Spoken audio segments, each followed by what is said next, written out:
Empowerment Hour on WRGG 93.7. So, good evening, everyone. This is Mr. Too Easy. As I talk about my life before, during, and after the military, which is the Army, did 16 years and multiple deployments, and this is great.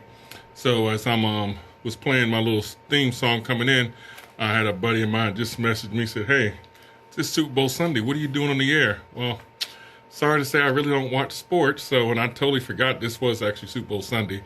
So I'm here, and we're going to do it. So here's the quote of the day: "Is my eyes have seen things yours have not. My heart has burned in ways yours cannot. My soul has bled in ways yours will not. The have-nots, cannots, and will-nots are the sheep of our nation. They sleep without fear because I am the wolf that keeps the other wolves at bay. I am a warrior." So that's a wonderful quote for today. And so, of course, a few announcements. If there's any birthdays out there, happy birthday in this wonderful month of February. And then, of course, this is American Black History Month. Happy Black History Month to everybody. And let's see. We have First Responders Breakfast every third Saturday, located at 1021 Lincoln Way West, which is the 30 West Family Restaurant. Time from 8 a.m. to 10 p.m. The PLC is John Kennedy. So that's definitely for all first responders. You know, we like to show our support, so definitely stop on by the third Saturday and shake their hands, say hello, say thank you, or buy a meal or something, you know. Hey, these are the guys and girls that's right here, you know, that's local, that protects us from, you know, fire. If we're in a car accident, if we need the police to respond to something, these are the women, men and women out there that's doing that. Our first responders. So our hat goes off to our first responders. Also, don't remember to visit www.blackoutinc.com. That is the word blackout, and then ink is spelled INC.com to show your support for the veteran organization. They do the House of Blackout every week and have wonderful guests on there. And right now they're doing a tear down of Blackout for the wintertime, and then they'll rebuild Blackout once the weather hit in the springtime. So definitely show your support. Any donation is more than welcome. Right now they're still campaigning for thank you and Christmas cards to send over to our men and women that's abroad, overseas. So definitely continue to do that. And I know I had a nice young lady from Wellspan, the therapy place, and Shippensburg that gave me a few cards. So I'm definitely going to drop those off to Chuck Timbrook, so he can add those to his collection. The goal is 10,000 cards. So just purchase some cards, send them to the House of Blackout, 49 Powell Lane, West Virginia, Martinsburg, West Virginia, 25404. That's the House of Blackout. Visit the website to get more information, or just inbox me and I'll gladly share the information to you. So other than that, we're going to get right into it. There's one more thing. Okay, so WRGG is proud to sponsor Celebrating Patsy Cline, happening at the Historical Star Theater with Forever Young Ministries. Join WRGG Kippendale on Thursday, March 19th and March 26th as the music of Patsy Cline comes alive. Both shows starts at 2 p.m. Tickets are just $20 and are on sale here at WRGG Studios, 113 South Carlisle Street, or you can call 717-597-5460 and ask for Linda, and she will make sure you get your tickets and give you all information. It's Celebrating Patsy Cline at the Historical Star Theater from WRGG 93.7. So now we're going to get right into it. So I know you guys are preparing for the Super Bowl because I think it kicks off around 6:30. And of course, this is about 6 p.m. So it's going to be wonderful. So if you're just now tuning in, this is WRGG 93.7 Warrior Empowerment Hour, where I give my my expertise, my opinion on how I deal with combat PTSD, TBI, depression, anxiety, hypervigilance, and stuff like that. I don't speak for all veterans, but hopefully something I say can help you understand veterans and maybe give a little help to your veteran or family or friend or family member. So I go to Martinsburg, West Virginia for my treatment team, and it's pretty awesome. I did an inpatient program a few years ago, 2012, 2013 time frame, and it was pretty good. So definitely recommend that you guys reach out to your local vet center or VAMC, which is Veterans Administration Medical Center. I know I've seen in the news that there is one in West Virginia. It's a ways from here. I forgot what it's, Clarksburg, West Virginia, or something like that. That they had a few veterans pass away due to some mislabeling of some medications for people that was inpatient. So definitely family, friends, spouses, caregivers, definitely just be mindful and be aware of what your warrior is taking. Be part of it. Make sure he or she is taking the right thing. Ask questions to the doctors. It doesn't hurt to be an advocate for your warrior, for your veteran. It does not hurt, trust me. I know my wife, she's a strong advocate every time we go to the VA. I don't mind her going in there, ask the doctor questions. Okay, why is he taking this? Why is this happening? Da da da da. Hey, if you have a strong advocate on your side, trust me, it kind of alleviates some of the headache. And it's just wonderful when you have someone in your corner like that. Family, friend, son, daughter, anybody. Just bring a person along, because the warrior may forget to ask the question, but the person that they bring with them may be like, boom, hey, he's having this issue, what about this? Or she's having issues, what about that? So definitely recommend that you take someone along for your appointments. That's if you're comfortable doing that. If not, do how you're doing it, and but just try to open up a little bit and bring someone in there to ask some questions, to give a better understanding sometimes. I'm dealing with the PTSD and TBI and stuff like that, but I still don't understand it. But it's just good when someone else asks a question that you may not have thought about, and then the doc be like, oh, okay, yeah, well, he didn't say this or she didn't say this, and they kind of do it, reevaluate sometimes, something like that. Because I know when I go to my appointments, I don't remember everything.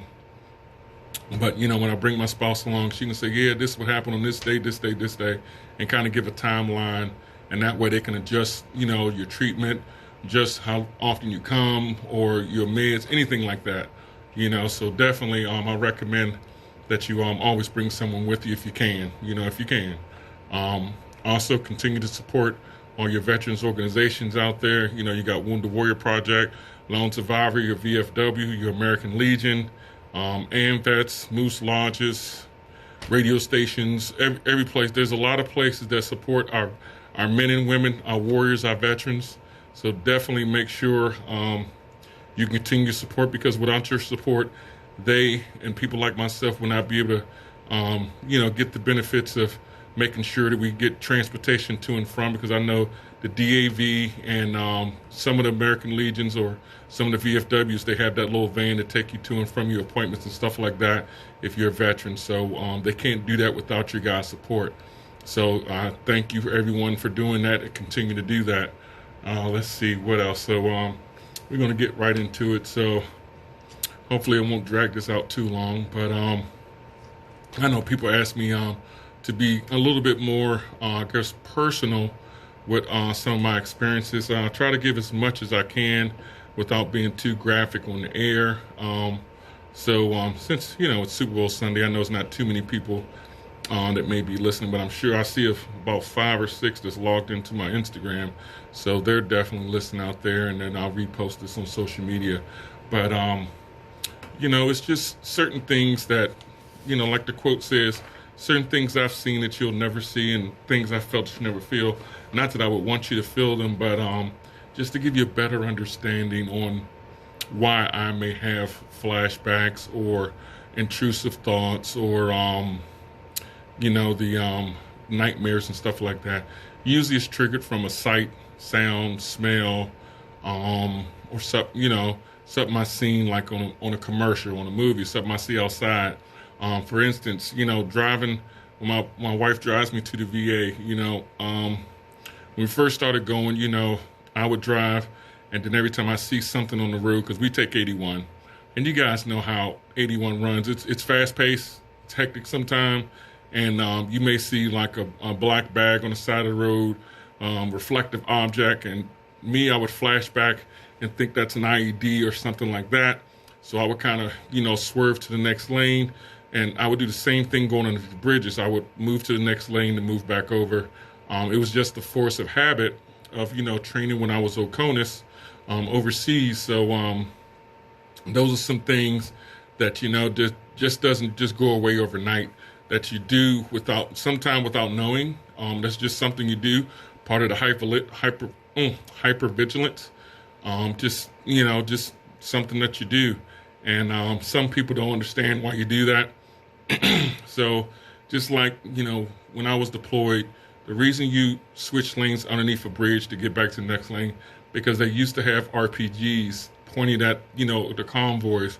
So of course, if you guys are all in the same lane, going the same kind of speed, they kind of calculate, boom.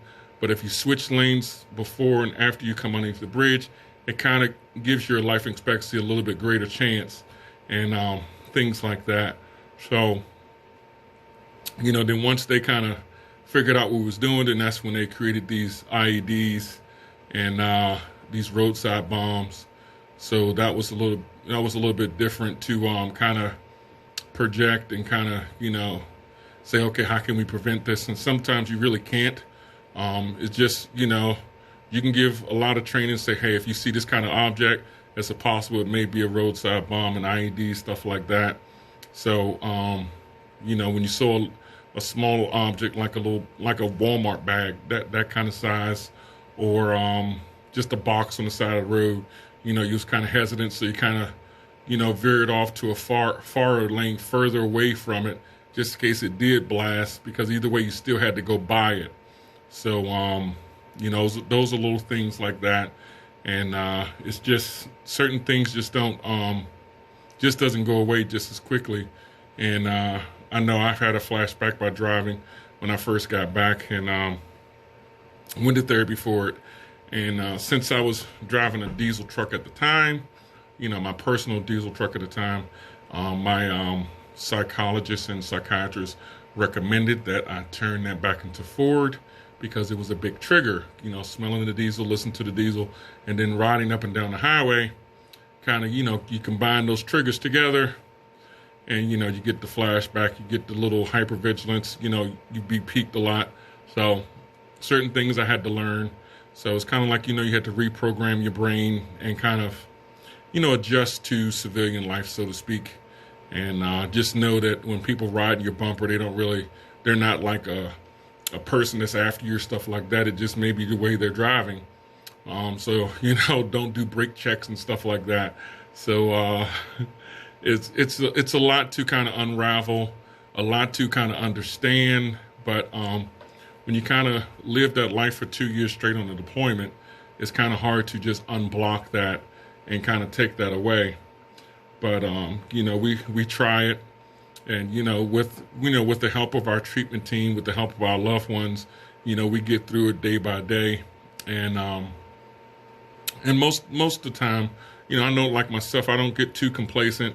I still kind of go different ways than when I come and go. When I go to the VA or go to a place, and then if I do any shopping, it's either early in the morning, like 2 a.m. going to Walmart when it's not crowded, stuff like that.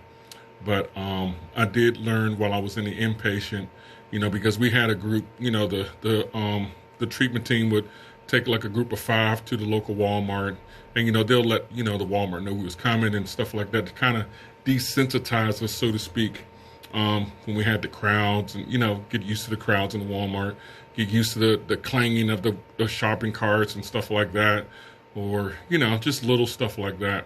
And believe it or not, it does help. It's nerve-wracking, trust me, in the beginning, but after you do it for a couple of weeks, it does help a little bit. But everyone is totally different. It's taken me a lot longer than than most people, but we all kind of pace ourselves differently. So for me to not to get too triggered, I go when there's nobody at Walmart, like at 2, 3 a.m. in the morning. So that's just for me, but I try to avoid it as much as possible, going in the middle of the day, stuff like that. So that's one of those two of the type of deals that I kind of deal with that, just depending on the day, depending on, how I feel, then, I kind of plan it out, how to go about things. But right now, let me play a song. Let me play, since it's Super Bowl Sunday, let me play Heart of a Champion by T. Powell. Stand by.